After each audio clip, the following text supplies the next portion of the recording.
All of this stuff out here, but we're going to talk about that in the next segment because that is for helping to train when you have already taken the dog home and you're working on all of that stuff. But so right now you have 5 tips for us. You have a puppy, and now what? Right? So what are these tips? Yes, so the first big one is going to be making sure that you get plenty of socialization by the time they're 12 weeks old.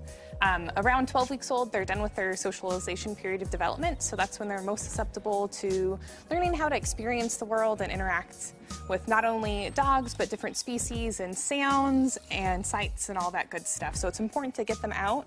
You know, Petco does like free puppy playtime, and there's a lot of really good positive reinforcement trainers in the area that offer it as well. Okay, so wanting to socialize them, what's the next tip? Yeah, so the next one is going to be making sure that we're positive and voluntary in our training techniques.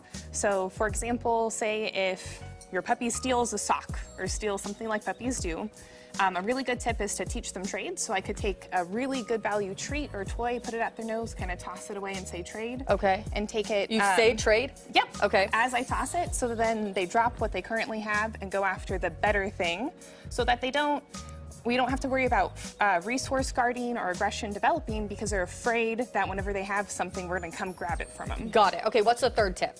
Yeah, so enrichment. So making sure that they have plenty of like mental stimulation, which we'll talk about with a lot of this stuff in the next segment. But lots of mental enrichment, puzzles, toys, senses, you know, even putting calming music on in the background, and all that good stuff. Okay, fourth tip? Yeah, so the fourth tip is make sure that they're okay being alone.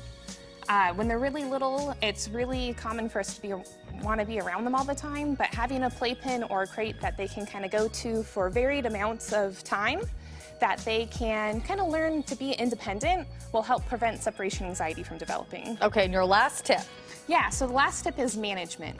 You know, a big thing is if I know they steal socks and shoes and toys all the time, keep them off the ground. If they get in the trash can, try to create an environment that sets them up for success. So then it allows us to implement training for those long-term solutions. Okay, now you do dog training, so people can find you. And then coming up in the next segment, you are going to be talking about what with all of these items? Yeah, so just different training tools that we can utilize to set us up for success. You know, training tools are such a good short-term solution to help empower us as owners to make sure that we get them all the resources they need to be those really good dogs we know they can be. Okay, love it. Tina? All right, guys.